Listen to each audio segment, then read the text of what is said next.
Imagine you are completely alone. Around you lie your dead friends in the mud. You have no water, you have no food, you haven't slept for 2 days. And in front of you, only 500 meters away, an army of steel is rolling directly towards you. Not one tank, not two, but dozen. A normal human being would give up in this moment. He would run. He would pray. But the man we are talking about today did not run. He stayed. He loaded his cannon, and he opened fire against an entire army. This is not a scene from a Hollywood movie. This is the true, brutal story of Fritz Christen, a 20-year-old Lance Corporal who broke the laws of physics and human endurance for 3 days, a man who single-handedly destroyed 13 tanks, and whom even his enemies considered a demon. How is this possible? How can a single man in a hole in the ground stop a tank division? Get ready. We are going back to the Hell of Dubrowka.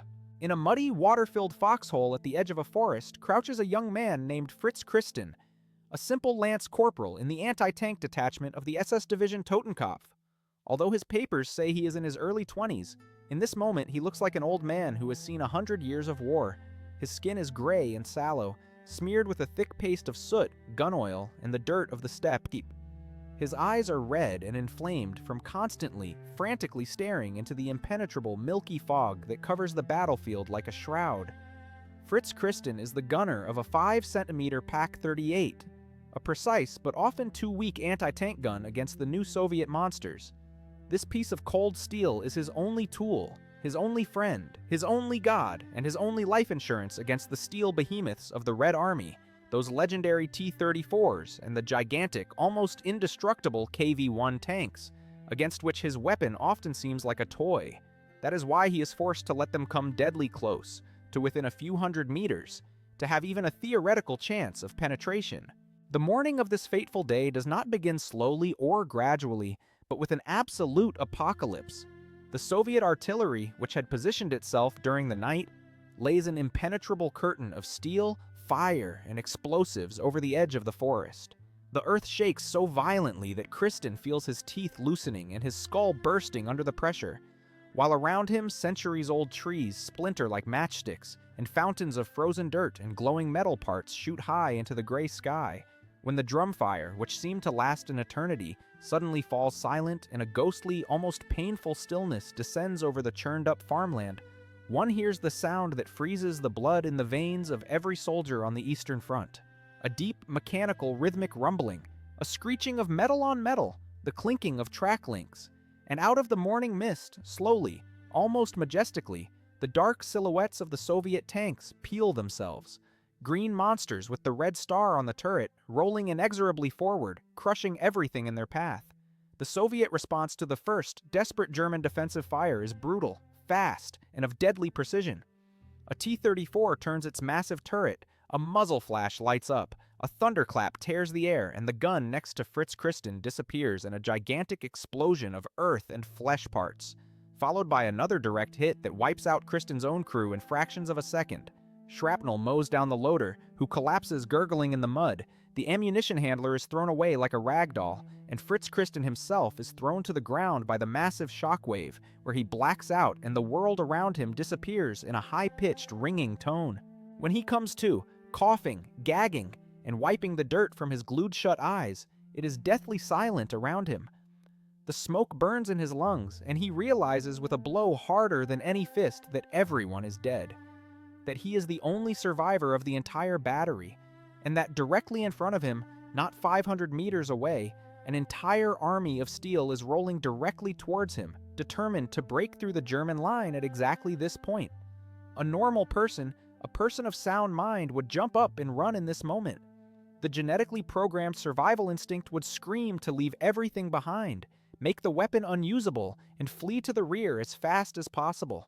But in Fritz Christen, something broke in this moment, or perhaps froze into ice. Instead of fleeing, he feels a cold, murderous, almost insane rage rising, which leads him to make a decision that seems physically and militarily impossible. He will stay and he will fight, all alone against a superior force that cannot be grasped in numbers. A Pak-38 is not a weapon for a lone fighter. It is a complex system that needs a well-rehearsed team. Someone to aim through the optics, someone to open the heavy breech and load the shells, someone to drag the ammunition from the crates and kick away the empty casings. But Christen ignores the laws of logic. ignores the exhaustion, and begins a dance with the devil that will last 3 days. He jumps up from his gunner's seat, his boots slipping in the bloody mud. He heaves the heavy shells out of the ammunition crates, rams them with bloody fingers and brute force into the breech until it locks with a metallic click, jumps back onto the seat, cranks the handwheels like a man possessed to align the heavy barrel, presses his eye against the cold rubber cup of the optics, searches for the tank's weak point, and pulls the trigger. The first shot whips through the cold air, a direct hit that brings a Soviet tank to a halt. Sparks fly, smoke billows from the turret. But Christen has no time to cheer, no time to think, because there are more, many more. A wall of steel coming towards him. He works like a machine. He switches off his human consciousness, his fear, and his doubts, and becomes a pure function of flesh and blood, merging with the cold steel of the cannon into a deadly organism. Load, aim, fire, load, aim, fire. An endless, exhausting cycle. The recoil of the cannon hammers against his shoulder with every shot until it is swollen blue and green. The noise makes his ears bleed and takes his hearing. The biting chemical smoke of the propellants burns in his lungs like acid and makes his eyes water. But he does not stop. He shoots so fast, so rhythmically, and so precisely that the Soviet tank commanders in their cramped turrets must believe they are dealing with a full, well-camouflaged and dug-in battery, and not with a single desperate man jumping back and forth between ammunition crates and telescopic sight like a maniac in a frenzy. He stops the first massive attack. 6 burning tank wrecks mark his front line. Black columns of smoke rise into the sky, and as the Soviet infantry, unable to advance without the protection of the tanks, retreats, night falls. But it is not a night of rest and recovery, but the beginning of a new psychological torture. The darkness brings back the cold, the damp, creeping cold of the Russian autumn that penetrates deep into the bones and makes muscles cramp. And Christen knows that he must not sleep, for sleep would be his certain death sentence. The Russians could come under the cover of night and slit his throat. He spends the night awake, shivering, his eyes fixed rigidly into the impenetrable darkness. Every cracking of a twig, every breath of wind makes him flinch and reach for his pistol. Under the cover of darkness, he crawls like an animal to the destroyed neighboring guns, past the bodies of his fallen comrades, not to mourn, but to scavenge.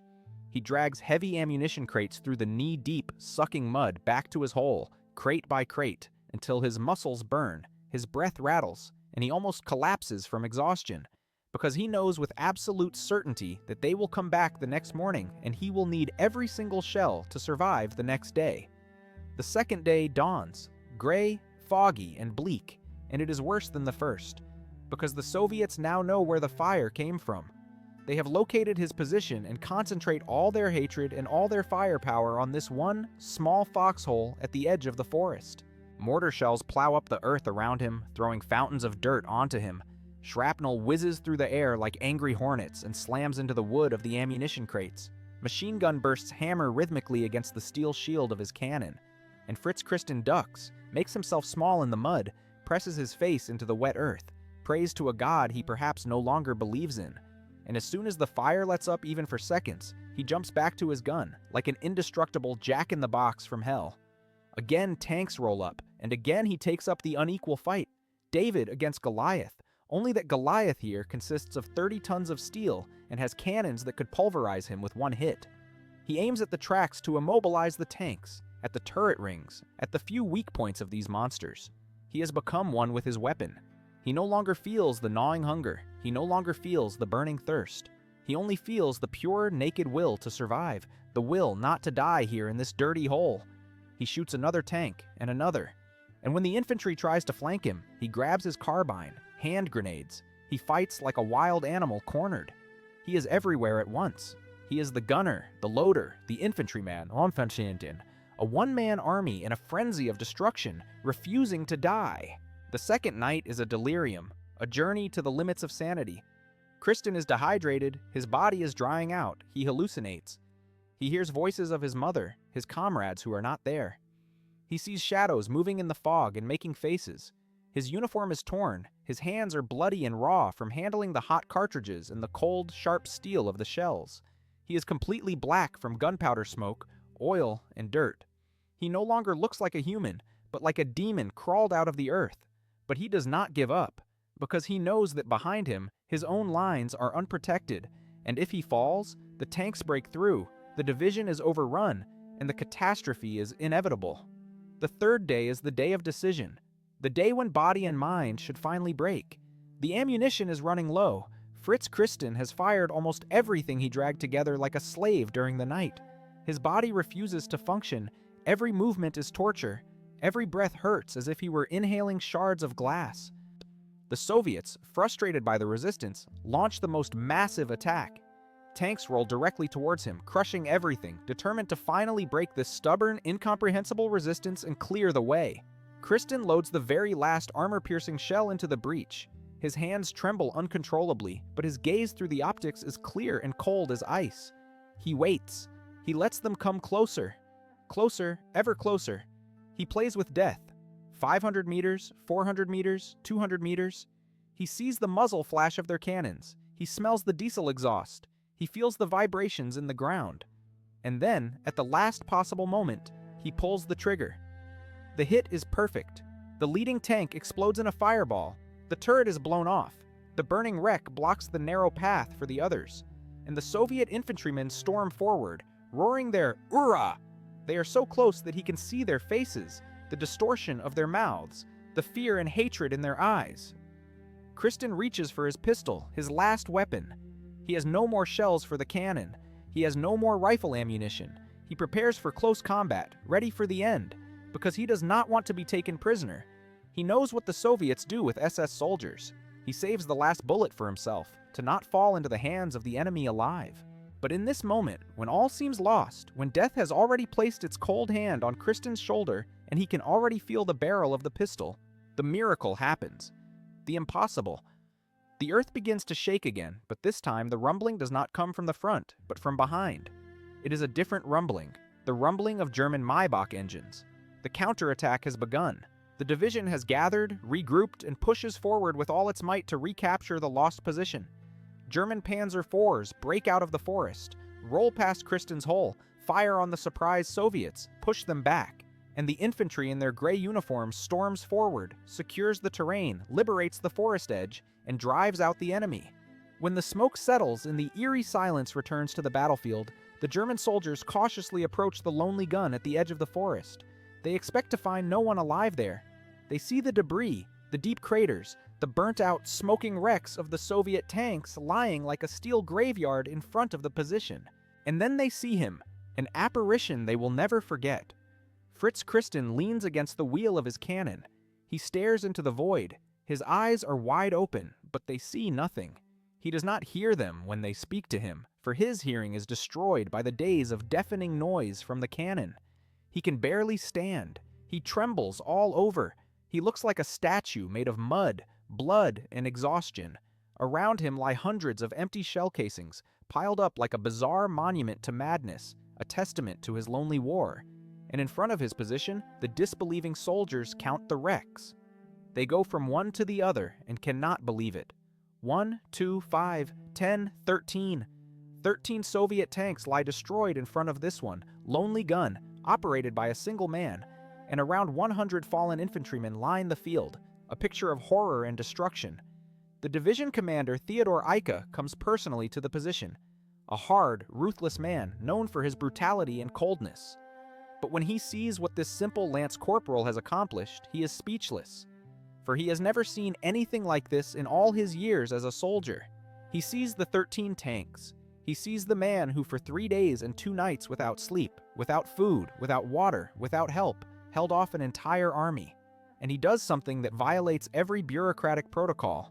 He recommends Fritz Christen immediately, on the spot, for the Knight's Cross, one of the highest awards of the Reich, which normally requires weeks of examination and confirmation. But this deed is so unprecedented, so incredible, that the rules are suspended. Fritz Christen becomes the first enlisted man of the Waffen-SS to be awarded the Knight's Cross of the Iron Cross. Hitler himself receives him later to present the award. The propaganda machine pounces on him. The newspapers print his picture. They make him a hero, a Superman, a symbol of the German will to resist. But if you look at the photos of Fritz Christen taken shortly after the battle, you do not see a radiant, proud hero. You see a young man with empty, dead eyes, the so-called 1,000-yard stare, a man who has looked into the abyss and whom the abyss almost swallowed. A man whose soul remained in that mud hole. The story of Fritz Christen is more than just a war story about tactics and weapons. It is a profound psychological study of the absolute limits of man. It shows what a single human being is capable of when thrown into a situation from which there is no escape. When all layers of civilization fall away and only the naked will to survive remains. Was it courage? Was it madness? Was it the pure, naked fear of dying that kept him going? Probably it was a mixture of everything. A primal instinct that awakens when everything else fails and man becomes a machine. For 3 days, Fritz Christen was the loneliest person on Earth. He did not fight for an ideology. He did not fight for a flag, for the Reich, or a Führer. In that muddy, cold hole near Dubrowka, he fought only for the next breath, for the next second, against a world that wanted to kill him. Today, decades later, the tanks have rusted and sunk into the ground. The craters are overgrown with grass and trees, and the world has turned on. But the story of the man who stopped an army remains as a terrifying and fascinating testament to extreme human endurance, a reminder that man is capable of things we cannot imagine in our safest dreams, and which make us both admire and shudder.